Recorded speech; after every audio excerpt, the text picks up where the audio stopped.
Welcome, and thank you for joining us today from all over the world. My name is Cindy Bombin, and I'm a member of the International Office team of the Jesuit Refugee Service based in Rome. Before we start, let me share some technical instructions with you so that you can enjoy this event optimally. The event will be simultaneously translated into English, Spanish, and French. You can select your preferred language in your meeting controls at the bottom of your screen. Click Interpretation, and then click the language that you would like to hear. Also, you can go to the top of the screen and select Side by Side in the View Options window. This will allow you to see both any video or photos that we'll share and the speaker simultaneously. Be sure to please mute yourself and keep the microphone off during the event. Finally, kindly note that this event is being recorded and streamed publicly on YouTube. If you don't want to be seen, please turn off your camera now. We will provide a link to the recording via email after the event. Now, before we begin with our official lineup of presenters, please join me in gathering ourselves for a moment, closing any distractions and bringing ourselves fully to this virtual table. Thank you also for allowing me to offer a few introductory thoughts for our time together today. Hope for me is a complex word with many facets and layers. At the surface, hope denotes positivity. But if we dare to go deeper to understand hope more fully in all its dimensions, one can find that hope is not merely optimism. Hope involves work. It is like a seed that requires nurturing, dedication, and care. We plant the seeds that one day will grow. We water seeds already planted, knowing that they hold future promise. In his letter to the Romans, St. Paul states, "And we boast in the hope of the glory of God." Not only so, but we also glory in our sufferings, because we know that suffering produces perseverance, perseverance, character, and character, hope. Today, we will embark on a journey together across various parts of the world to encounter hope in action through the myriad realities that JRS engages in, particularly those that are forgotten by news headlines. Hope is one of JRS's key values. The hopeful vision of our founder, Father Pedro Arrupe, to go where the needs are greatest, is a beacon of light for our work. And today, we want to shine that light on the most vulnerable and forgotten people in current situations of forced displacement. But I wonder, and my questions for all of us today are, do we bring hope or do we find hope? Do we give hope or do we receive hope? Perhaps we can reflect on this together today as we hear from my fellow colleagues of JRS who are the true champions of hope. And now, to officially begin our event today, please join me in welcoming Father Tom Smolich. Father Tom Smolich has been the International Director of the Jesuit Refugee Service since October 2015. A native of Sacramento, California, Father Smolich was first appointed provincial of the California Province Jesuits, and from 2006 until 2014, he served as the president of the Jesuit Conference of the United States. Since, he has joined JRS as international director, and he has traveled far and wide to visit our teams, witnessing our mission in action to accompany, serve, and to advocate for the forcibly displaced people of our world. Welcome, Tom. Cindy, thank you. And thank you to all of us around the world joining us today for our Advent reflection. 2 days ago, we celebrated the first Sunday of Advent. And the first reading in the Common Lectionary is from the prophet Isaiah. He says, "In the days to come, the mountain of the Lord's house shall be established. All nations shall stream toward it. Many people shall come and say, 'Come, let us climb the Lord's mountain, that he may instruct us in his ways, and we may walk in his paths.' They shall beat their swords into plowshares and their spears into pruning hooks. One nation shall not raise the sword against another, nor shall they train for war again. O house of Jacob, come, let us walk in the light of the Lord."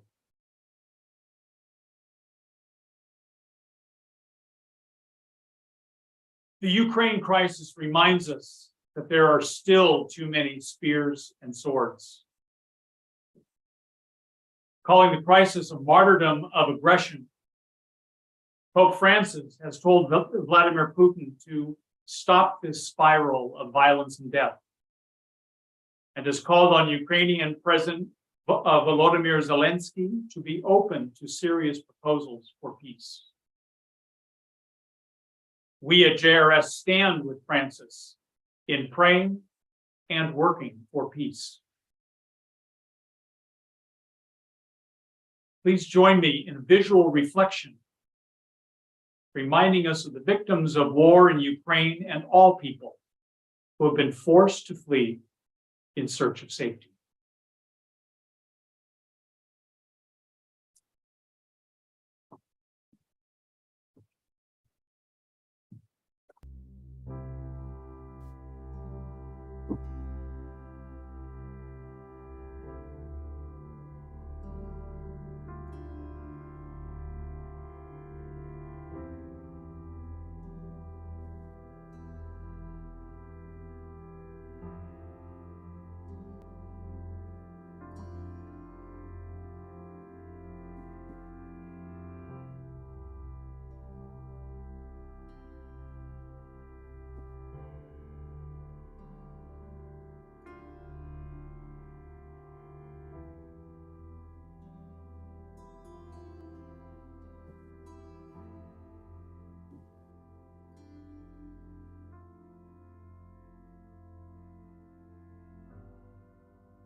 This past September 25th, on World Sunday for Migrants and Refugees, Pope Francis reminded us that the call for peace and justice is not limited to Ukraine. He wrote, "No one must be excluded. God's plan is essentially inclusive and gives priority to those living on the existential peripheries. Among them are many migrants and refugees, displaced persons, and victims of trafficking. No one must be excluded," Francis says, and those most often excluded are on the peripheries of our attention. Millions have been displaced by crises never or no longer in the news. JRS's commitment to serve the most vulnerable and forgotten of forcibly displaced people takes their stories to heart. In Myanmar, a military coup almost 2 years ago was never accepted by the people. To stay in power, military leaders resort to increasingly random violence against villages, schools, and churches. Even the home village of Cardinal Bo, the leading religious advocate for peace in Myanmar, has been strafed. Our staff in Kaya State, near the Thai border, mostly lives in hiding as they continue to serve internally displaced people in local makeshift camps. JRS is present there, as well as with the thousands of Myanmar refugees who have fled to Bangladesh, India, Indonesia, and Thailand. As our Myanmar country director wrote me some months ago, it will take time to heal the wounds of the people. Justice must prevail. Please continue praying for us.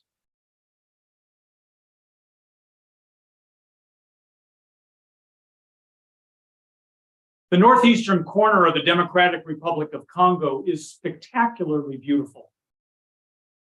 It's sometimes called the Switzerland of Africa for its steep hills and verdant pastures. It is frankly a paradise for cows and hell for people, as a toxic mix of military and guerrilla groups fight for control of land in which coltan, essential for our cell phones, and other minerals are abundant. DRC's low-intensity civil war is nearing the 40-year point, leaving over 5 million people internally displaced and millions of Congolese exiles worldwide.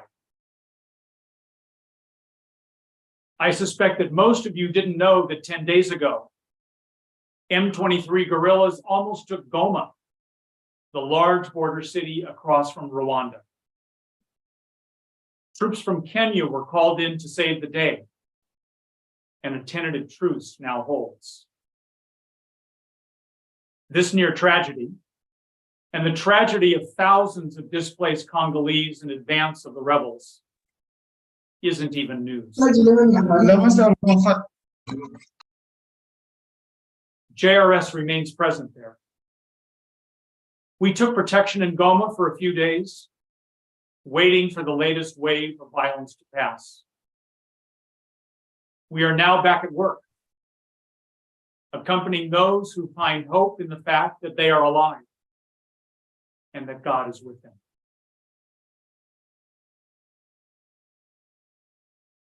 Two weeks ago, I was in Colombia, attending meetings and visiting JRS teams there. Colombia bears a unique burden. Over 5 million Colombians are internally displaced after decades of civil disturbance. And another 2+ million Venezuelans have fled the disaster of their country to live next door. We visited Cucuta, a sprawling city on the Venezuela border. We walked the bridge across the Taquira River. From Venezuela, we saw people of every age rolling empty carts. Back to Venezuela, boxes bulging, bicycles full.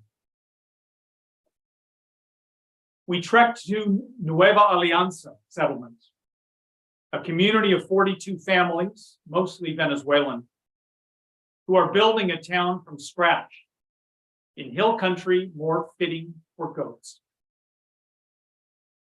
They have built concrete roads, a sewer system, and homes, and now aim for a kitchen to provide meals for children going to school. Our visit ended along the Taquira, upstream from the bridge. There, a small indigenous community of Yukpa live, refugees from Venezuela. They are poor And as we celebrated Mass, and as I blessed the newly fenced common gardens filled with vegetables and herbs, I felt and saw their hope in the harvest to come. Why do displaced people in Cucuta, Goma, and Kaya state matter? In his message, Francis once again refers to migrants and refugees, displaced persons and victims of trafficking, and reminds us, the kingdom of God is to be built with them, for without them, it would not be the kingdom that God wants. No one is to be excluded. We are all called to climb the mountain, the new Jerusalem where all are welcome, where swords and spears are no more. When I began as the JRS International Director 7+ years ago, I thought it was our job to bring hope to these situations. I have learned that hope is alive in Cucuta, in Goma, in Kaya, in the people that we accompany. And our job is to kindle, to support that hope, so that together we build an inclusive kingdom of God. In the next minutes, you will hear other stories of hope, from displacements faded from media and memory. This Advent, we invite you to join JRS in our accompaniment of these sisters and brothers, so that no one is excluded, so that we all build God's kingdom together. We thank you for your prayers, for your work with us, and if possible on this Giving Tuesday, your support of our mission. On behalf of all of us at JRS, I wish you all blessings in this season of Advent and in the Christmas season to come.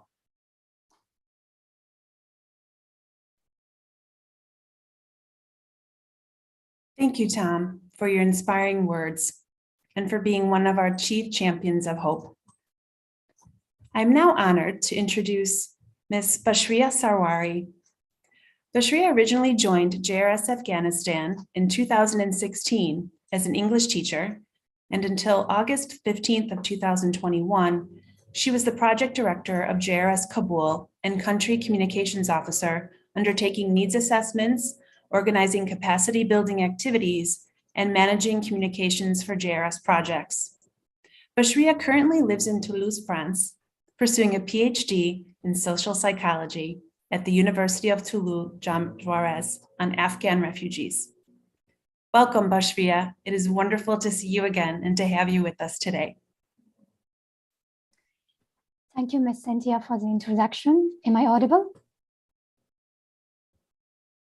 Yes. Am I audible? Okay. Good afternoon to all attending this virtual event. Today afternoon, I intend to share the challenges and needs of forcibly displaced people in Afghanistan in the new context that has emerged with the Taliban rule.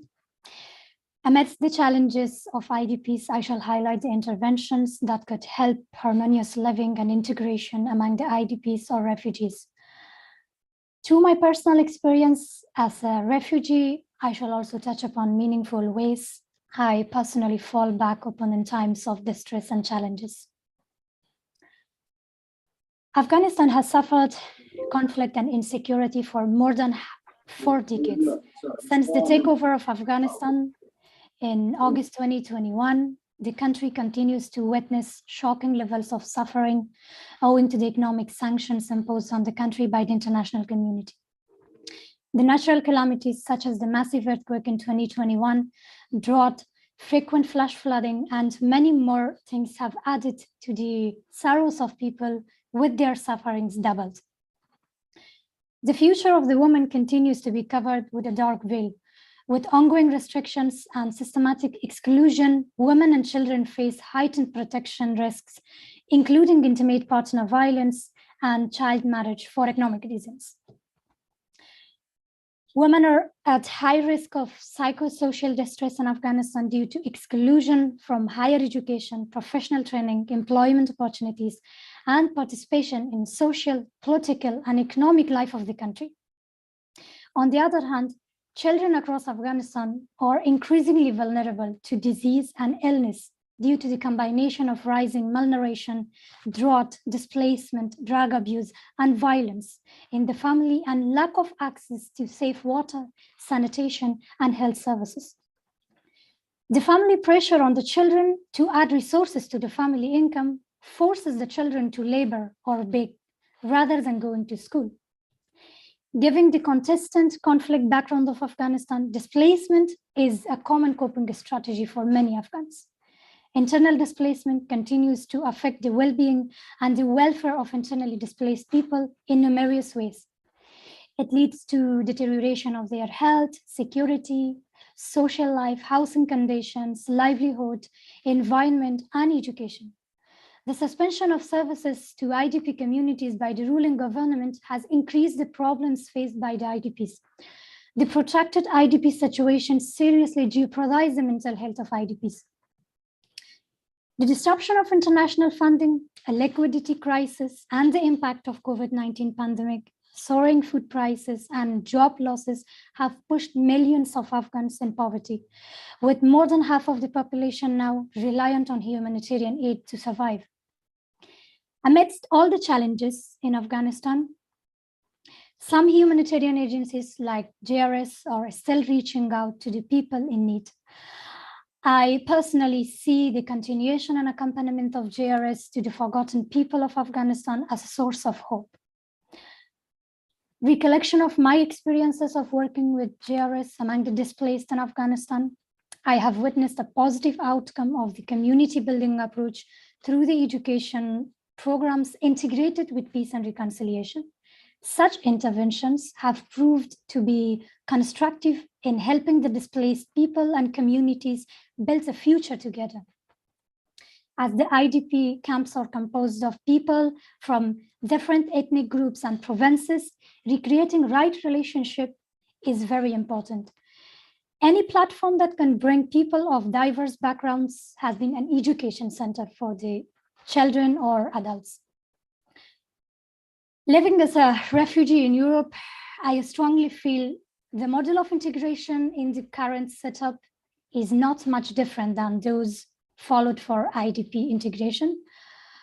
Having lived in Europe for over a year as a refugee, I believe that the integration of the refugees in the communities in Europe is a mutual, dynamic, multifaceted, and ongoing process. Mutual in sense of the responsibilities of the refugees as well as the host community toward the integration process. The refugee can contribute through adapting to the social and cultural norms of the host community, learning language, building positive relationships with the people from the host community, being part of social and cultural celebrations with the community, contributing to the social, economic, and cultural development of host community, and so on. Being mutual process, the community needs to have a non-judgmental attitude toward the refugees while working towards supporting their basic needs and help the refugees to maintain their unique cultural identity as it enriches the society. Similarly, the process of integration is a participatory action which involves the governments, municipalities,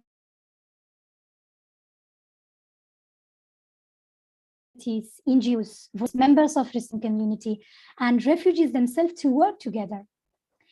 Generally, the refugees bring along cultural and social heritage together with the professional skills, but they also carry the scars of violence and displacement deep down their hearts. Reconciliation is an ongoing process for the refugees, which helps them recreate right relationships and heal their brokenness. The accompaniment and solidarity of host community would help heal the brokenness of refugees and promote healthy integration. At a personal level, the challenging situation in Afghanistan from the perspective of a refugee in Europe is alarming with the presence of my family in Afghanistan. Amidst all the concerns in Afghanistan and challenges faced in Europe, I continue to remain optimistic with the hope of creating a better world for others and myself. My faith in God has been the greatest source of hope for me. My constant conversation with the Almighty God provides me the necessary strength to face the situation that evolves in Afghanistan and challenges we face in Italy. Although dispersed my family in Afghanistan and other parts in Italy, I continue to reinforce the faith that there is a light at the end of the tunnel. Although a hug of a mother and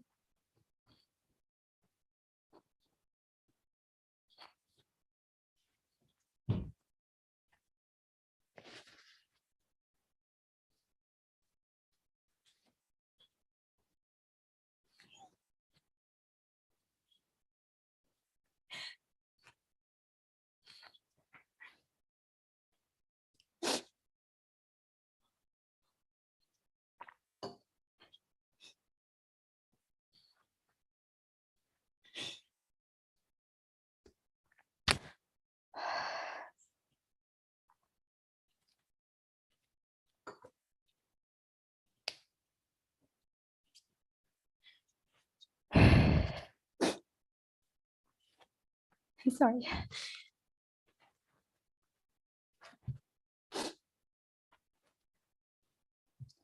Although a hug of a mother and warmth of sharing the bread around one dasarkhan, which is the specific piece of tablecloth that we spread on the ground while eating together in Afghan culture, it can never be replaced, but the hope that one day God will bring us together keeps me motivated and work toward my goal.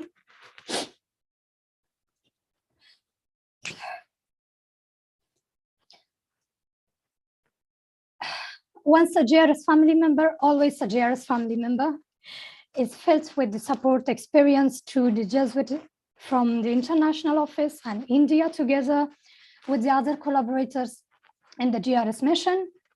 Many of who are listening to me right now, the words of motivation by the Jesuits and collaborators are indeed an experience of being accompanied and believing in myself. Once a Jesuit said, keep your dreams alive and continue to work to realize them. You have come through a challenging time and could be a source of strength for many like you. These words have been a source of my hope in the difficult times after reaching Italy. As I have found a safe refuge in Italy, my faith motivates me to working toward the people displaced in various parts of the world. It gives me the encouragement to dream of a world for people with peace and harmony. I conclude by continuing to believe that JRS, when you dream alone, it remains only a dream. But when you dream together, it's the beginning of a new reality. And I dare to dream together with the people of goodwill to change the world to a better place to live in. Thank you. Thank you. Thank you, Bashria. Thank you very much for your inspirational testimony. As many have written in the chat, but I underline that you're not alone. We're with you. I would like to turn now our attention to the Middle East for a video message from our JRS colleague in Syria. Ms. Claudette Azar started working with JRS in January 2013 in the Kafrun region, serving internally displaced Syrians.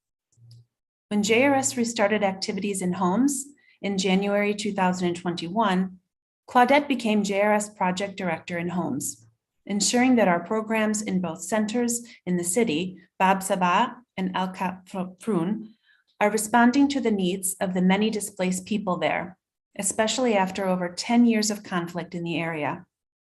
Let us listen to Claudette now in her video message.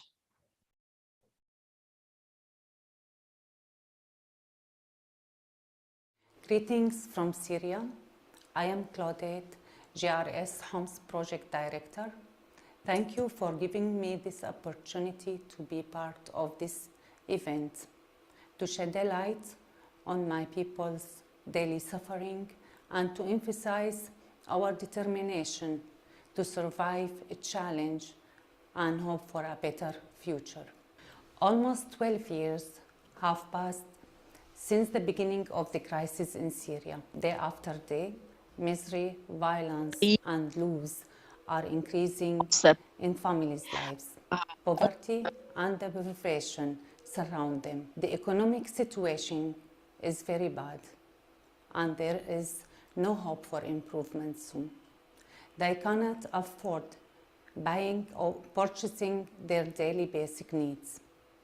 And this is clear on the appearance of their children as they are under the measurement for normal size in their age. Family live confusion and loss. Cases of violence and family disintegration are increasing, and this negatively affects on everyone, especially children and even elderly who are left waiting for death. Please do not follow what is broadcasting on the news and social networking pages. The Syrian people are more than 90% below the poverty line. They are living among destroyed buildings with a scarcity of electricity and even water. And there is a very simple food lacks basic nutrients. Even eating meat has become a dream for them.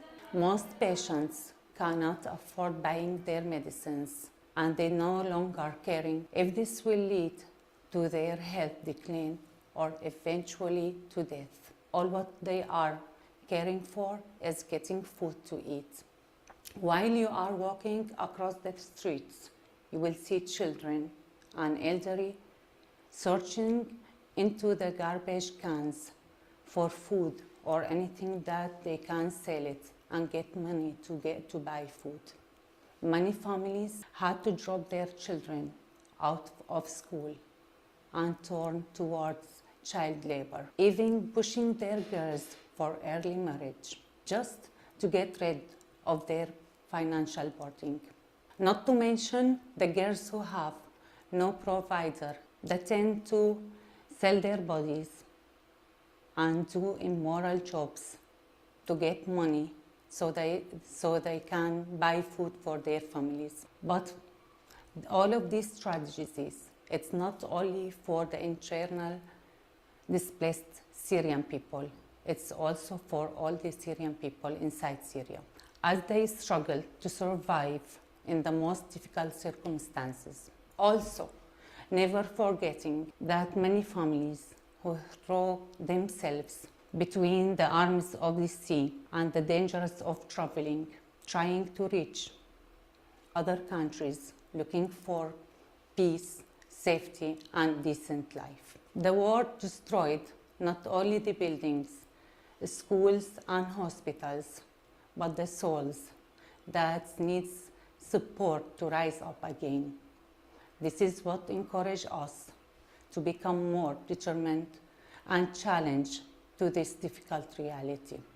We have hope that we are able to stand together and fight to continue and do something to change.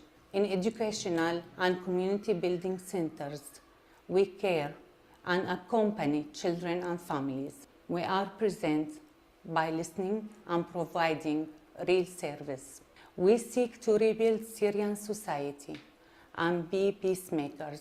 Yes, we have hope, and we will not stop moving, and we will not let our people down, because they are a people who love life and deserve to live it. I always carry with me life stories and testimonies which I lived and I'm still living through my mission and service with JRS. I will not forget the words and looks of love from that girl after she attended the JRS activities in community building program. This girl who lost hope in life after she witnessed the slaughtering of her husband in Deir Zor, and she had suffered years after.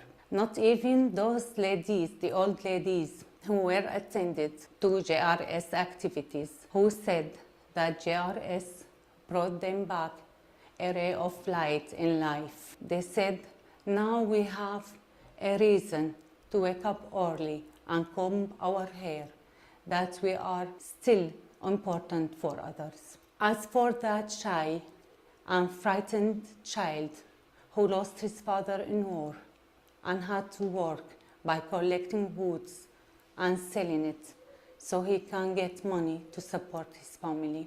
He is the same boy now after getting care of the JRS team. He raised his hands up and said, I'm no longer shy of my reality and not even my dirty hands.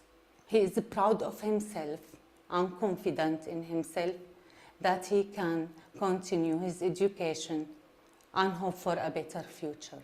Every day, there is a new challenge in our mission.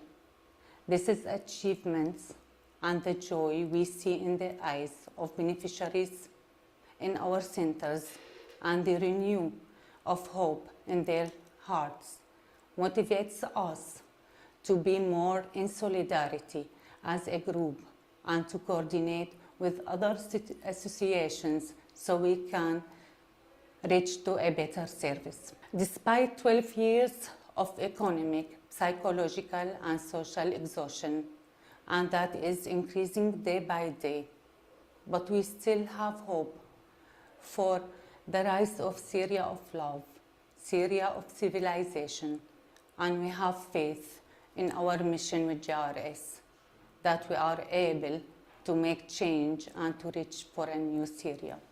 I know that, and very well, that we will not achieve our ambitions if there is no support from others who care and pay attention and believe in what we are doing and in our mission with JRS. In the end, thanks to everyone who care and have a role in restoring their rights and living in dignity. Also, who have been helping in planting seeds in people's hearts to believe in themselves and their abilities. I believe that nothing is impossible. Thank you.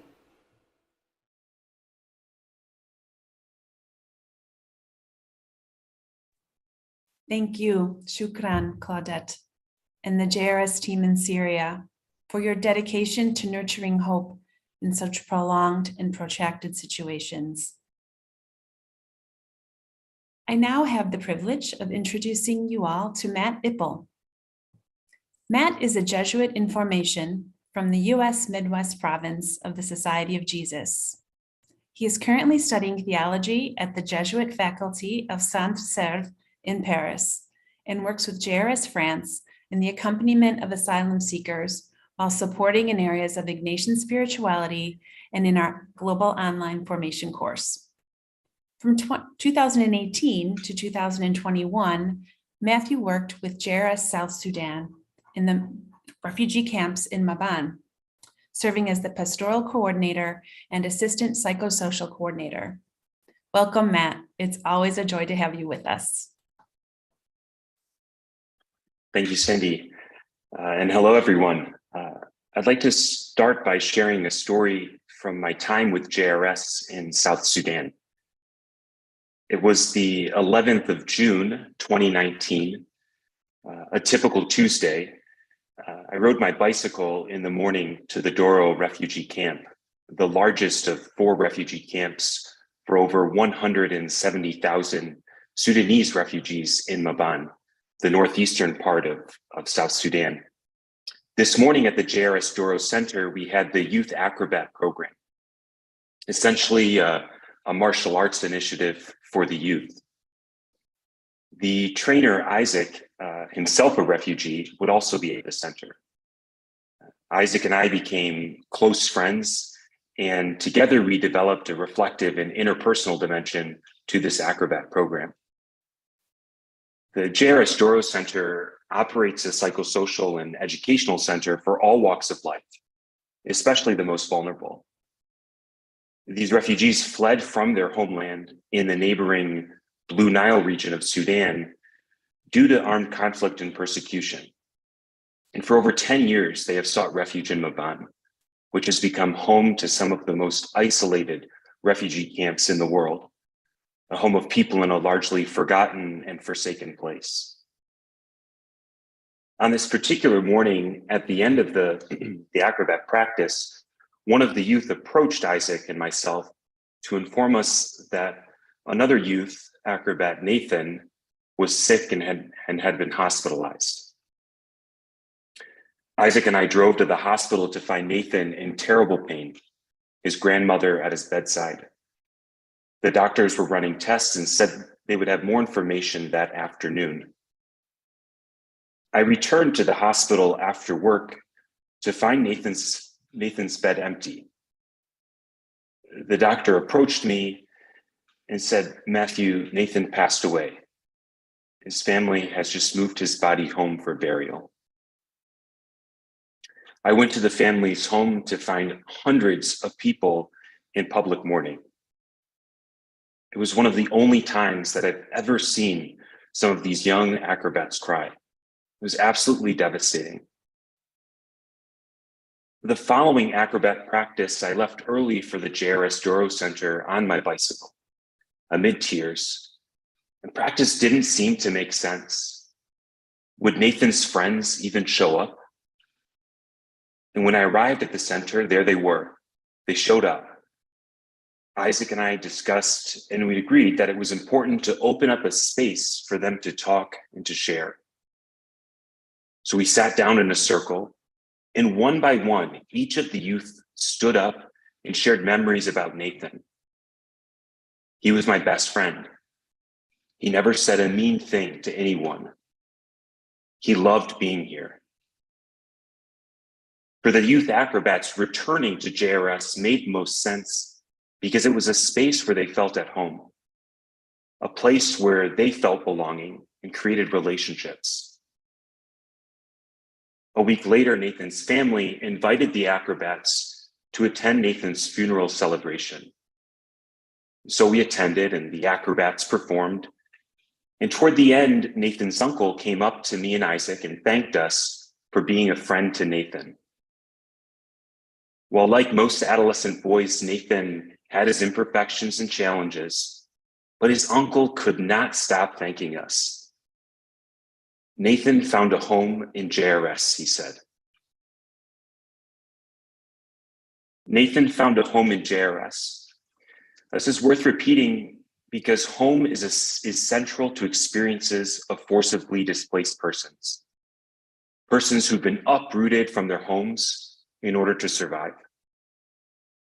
For some, returning to their homelands is an ardent desire, while others decide that returning is not feasible and seek other options.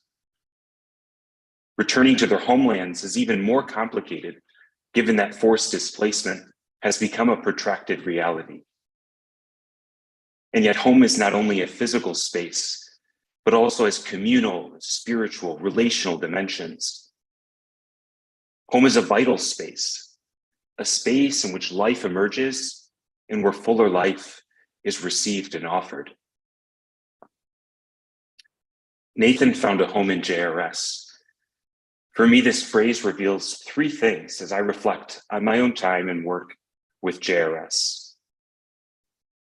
First and foremost, people experiencing forced displacement construct a home.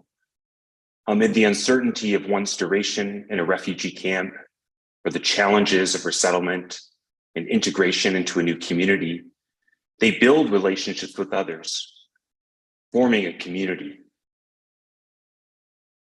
Second, JRS strives to create spaces through different educational, mental health, and livelihood activities and services.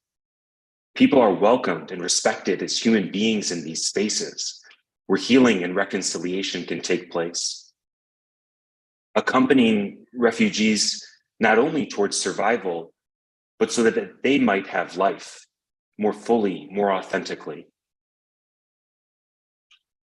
And third, this work of JRS would be impossible without its network of friends and benefactors, volunteers and foundations who contribute their financial, human, and spiritual support to making our mission possible. This process of creating a home is precisely a place from which hope emerges, because hope is ultimately radical. That is, it is rooted, it is connected. Hope is not merely a positive attitude, but a grounded grace that ushers us toward greater life. The gift of hope, this gift of hope, is offered to us through the lives of forcibly displaced persons, through the presence and services provided by organizations like JRS, and through the generosity of donors and volunteers. I share the story of Nathan's death because hope is born amid the grittiness of our broken world. Suffering and despair are all too common. Countless people die a premature death. Injustices abound. Violence and divisiveness continue to separate our human family. And climate change exacerbates food insecurity and deteriorates our common home. And yet hope, rooted in our individual and collective quests to build an inclusive and sustainable home of belonging, leads us toward a more humanizing living. During this Advent season, may we find our light of hope in the darkness. The hope of people experiencing forced displacement is grounded in the homes we create, the homes we are invited into.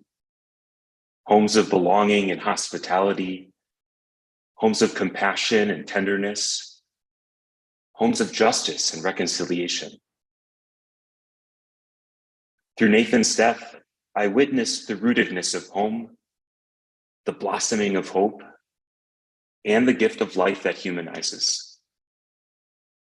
As we all prepare to celebrate the birth of the Christ child, may we recall how God has decided to enter the messiness and complexity of our humanity, to build a home with us, and to lead us toward the future. And may we await this home event that is pregnant with hope. And let us endeavor ever so generously and magnanimously to accompany forcibly displaced persons in their journeys of finding and forging home. Thank you.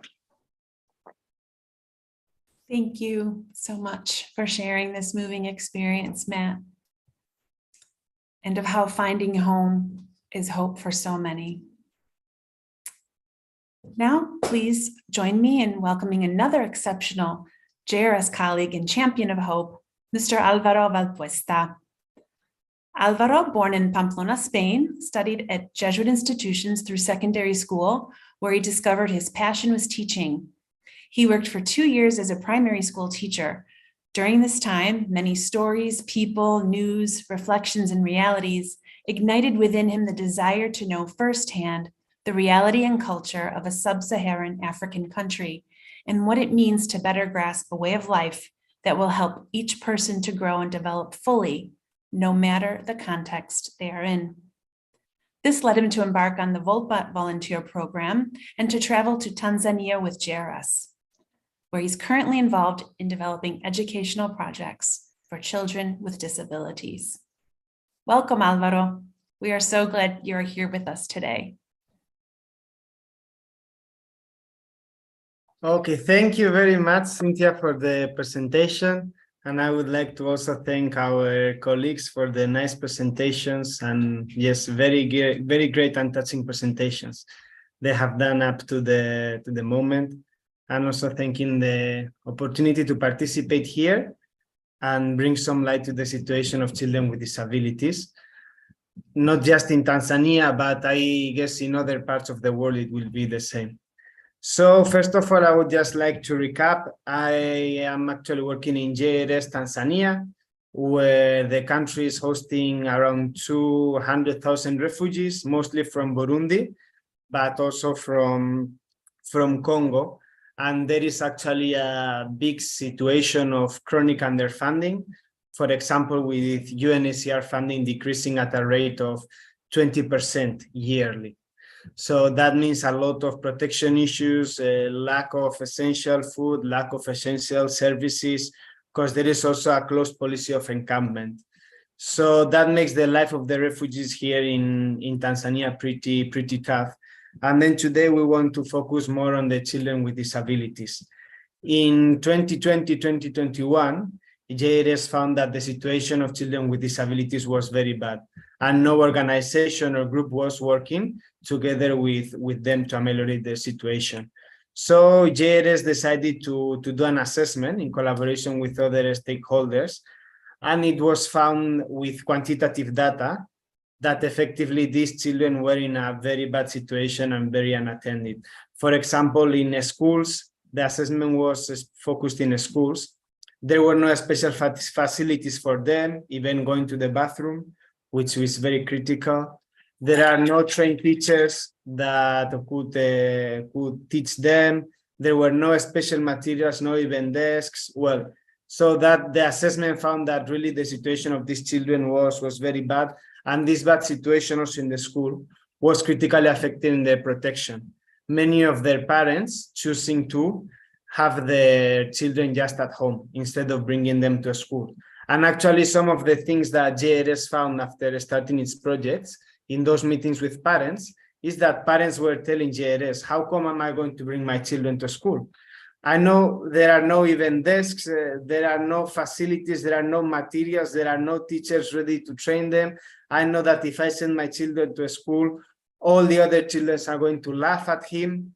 How come am I going to send my children to school? They were thinking that it could be more harmful, right? So that was pretty shocking for us as JRS staff, and really gave us a lot of strength also to keep working on that way to ameliorate the situation of children with disabilities. And one of the main things that JRS did from the beginning is advocacy, right? Using this needs assessment that showed clearly how these children were being their needs were not being fulfilled. So JRS started a way of advocacy with different donors, and actually one of the ways of hope is that thanks to this advocacy, this assessment, many donors have recognized how these children are totally forgotten, and some of the donors have given like great funding to attend the needs of these children with disabilities. So that's like a big seed of hope for them. And then also together with this advocacy, JRS has done many other activities for these children with disabilities. For example, more than 400 of them have been reached through distribution of specialist equipment, including glasses, including wheelchairs, including hearing aids, including sunscreen for those with albinism. And for me, I think that this is the biggest example of hope that I have seen, right? Seeing how come children that before their parents were just keeping the children home, and sometimes they even chain them home so they can go out. So seeing, for example, him getting a wheelchair. So now with that wheelchair, he can walk around, he can even go to school. He's very happy. He has a lot of opportunities he didn't have before. So for me, that has been one of the greatest examples of hope. And then JRS has also done other activities like teacher training, where teachers have recognized me. I have done a lot of trainings, but a training of this kind to attend the needs of children with disabilities, it's the first time, and we should be having it more often. And all the teachers should have it, right? And then personally, what impacted me the most, it was the classrooms, right? When JRS started this project and we visited the classrooms of children with disabilities, we could say that it was a room. It was not a classroom. First of all, many of them have steps to go up. which for children with physical disabilities is a great barrier. And then it's just a room where there is no desks or there is no materials or there is nothing, because many times those materials are used for the classrooms of children without disability. So those classrooms of children with disabilities are empty. And I'm hoping JRS is now at the stage of finalizing purchase of different scholastic materials, of desks, of banners with a sign language alphabet. So I'm hoping to see those rooms becoming classrooms, right? I'm just really hoping to see those rooms becoming classrooms. And I think that will be another example of how to bring hope. So just to end with this presentation, I would like to echo a message raised by children with disability. So these children living with a disability, he participated in a JRS activity to raise awareness about the education for children with disabilities. So children with and without disabilities were put together, which is not normal, and they were asked to come together with an inclusive drawing of how an inclusive classroom and inclusive world looks like, right? And he came up with this slogan, right? Which may look very simple, but I think it's very deep. Let's play together, right? Let's play together. And then I think that's a message that can be used for all of us, right? JRS, for example, JRS in Tanzania decided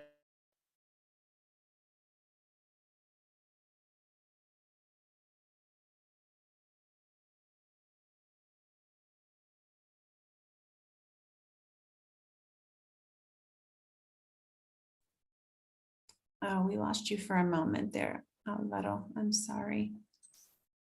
We lost Alvaro a moment there, but it's a beautiful image for sharing the drawing. So thank you so much, Alvaro. Your passion for your vocation, your inclusive vocation is truly a light for many, including all of us gathered here today. I hope you can join us back soon. And finally, last but not least, I have the privilege of now introducing you to our final presenter today, Sister Carmen Elisa Bandeo, a sister missionary of the Sister Servants of the Holy Spirit. Sister Carmen, originally from Argentina, served as the coordinator of JRS's informal education project in Greece for 3 years. She had previously taught youth in Argentina and counseled undocumented migrant workers and victims of human trafficking, also in Taiwan. In Rome, she served as missionary secretary for her congregation and volunteered at the Orupe Center of JRS Italy Centrostalli. Now based in Spain, she coordinates the work of the International Migrants and Refugees Network for the International Union Superiors General and volunteers with Pueblos Unidos. Welcome, dear Sister Carmen. It is truly a pleasure to have you here with us. Bienvenida.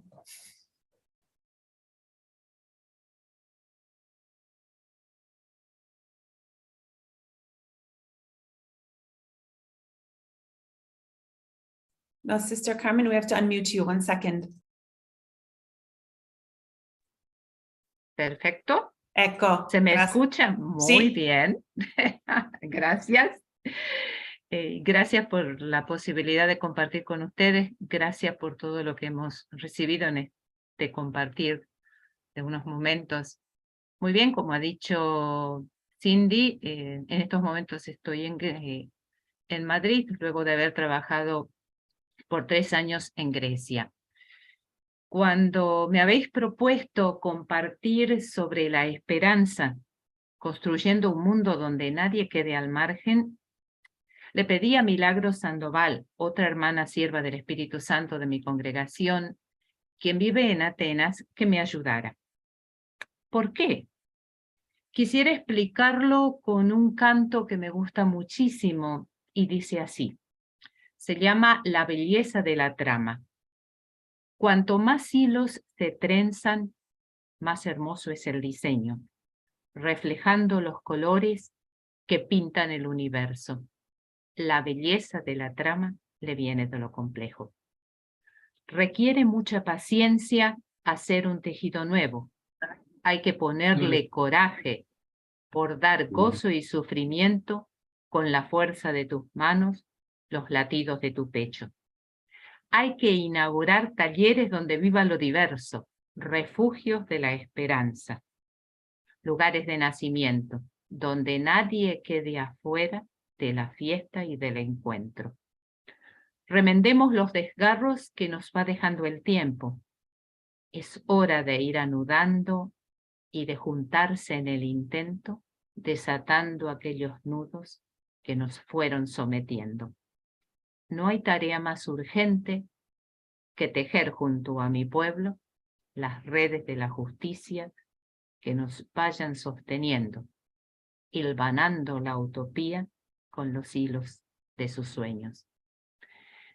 Este canto, si ustedes lo perciben, nos va hablando de la vida y de la historia como una trama que se teje entre todos y cuya belleza nace de la diversidad.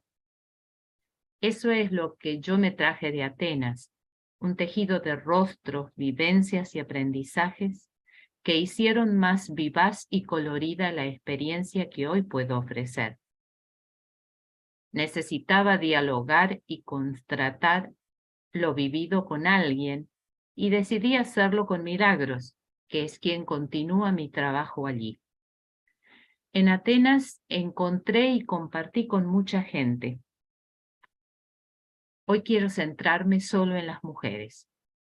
Las hay jóvenes, adultas, mayores. Vienen solas o con sus familias. Son solicitantes de asilo, en su mayoría musulmanas. Han recorrido distancias enormes, cruzando muchas fronteras.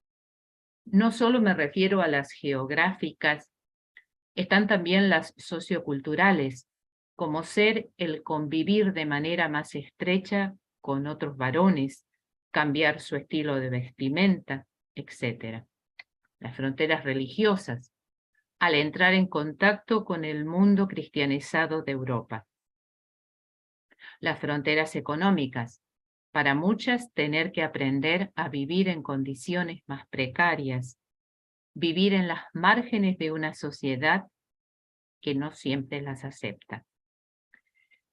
En España estoy en el voluntariado del Centro Padre Rubio en el sector acogida, con el grupo de mujeres. Ellas son en su mayoría mujeres migrantes o en situación irregular. Por lo general buscan trabajo y lo encuentran en el sector del cuidado del hogar o de ancianos o enfermos.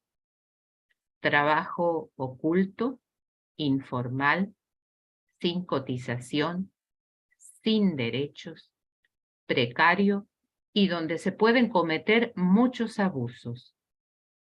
Muchas veces son discriminadas.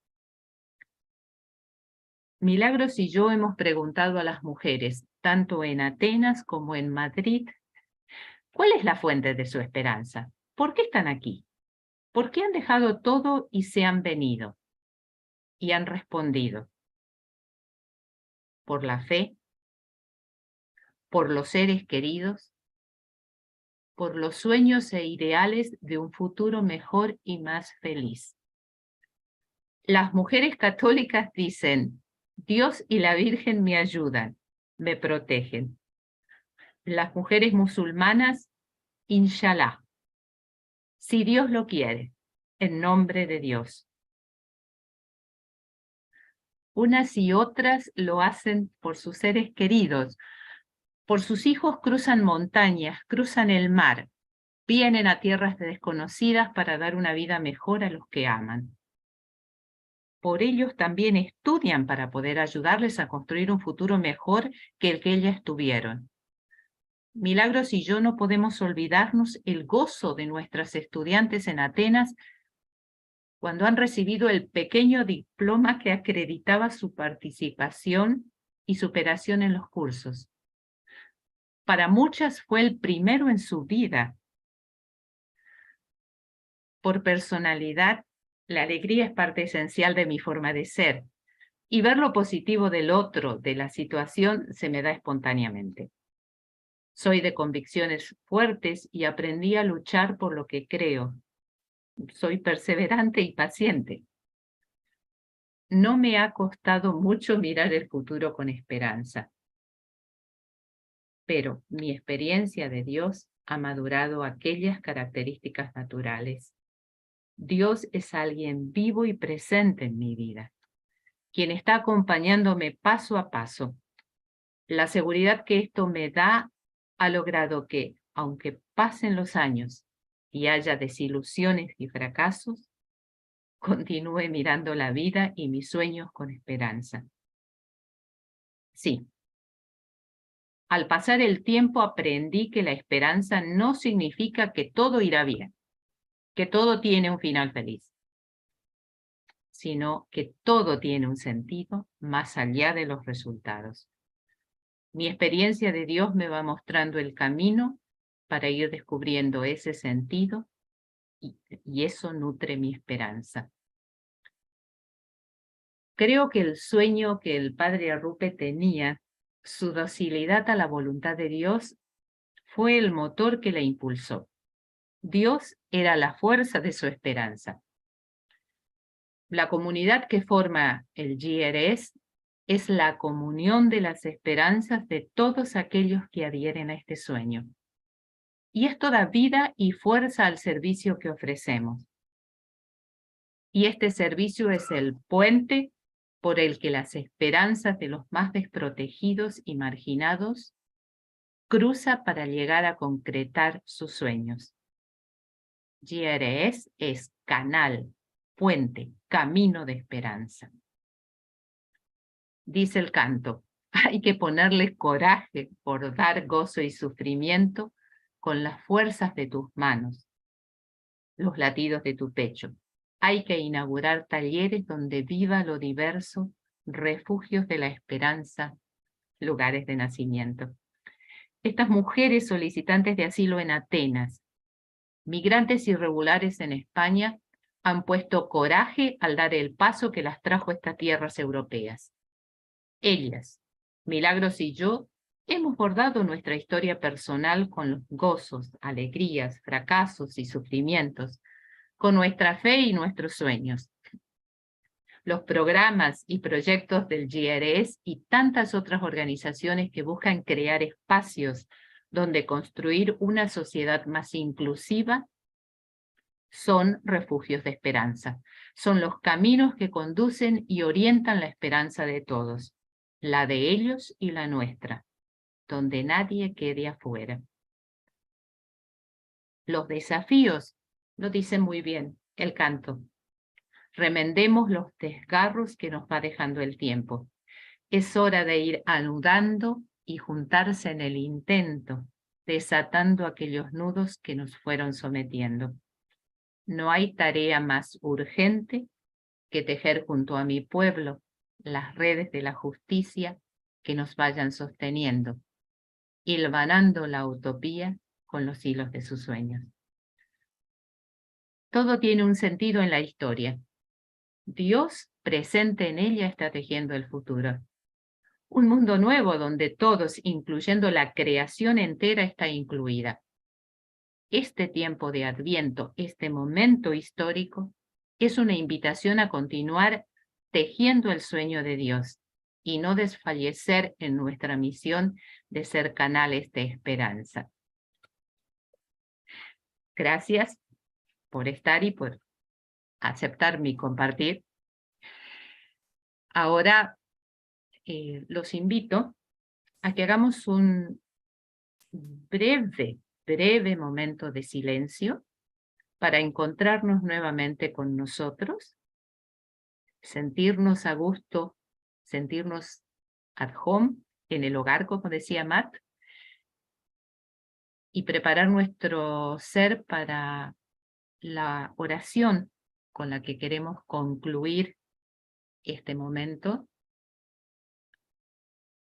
para poder decirle a nuestro Dios y a toda la creación, a todos los seres humanos, Maranatá. Ven, Señor, te esperamos.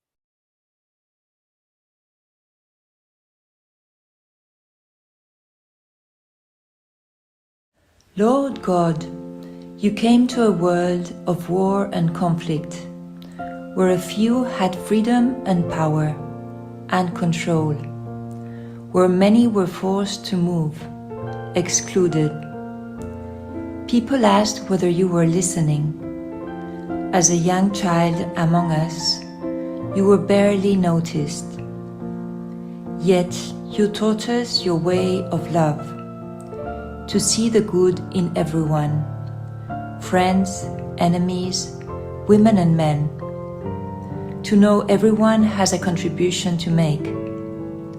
Today our world is at war. The few have freedom and power and control, while many are forced to move, excluded. And some ask if you are listening. Help us to see you, the good in everyone, in women and men, in all cultures, friends and enemies, to find the common ground from which we can dialogue and include. Guide our feet along the road to peace.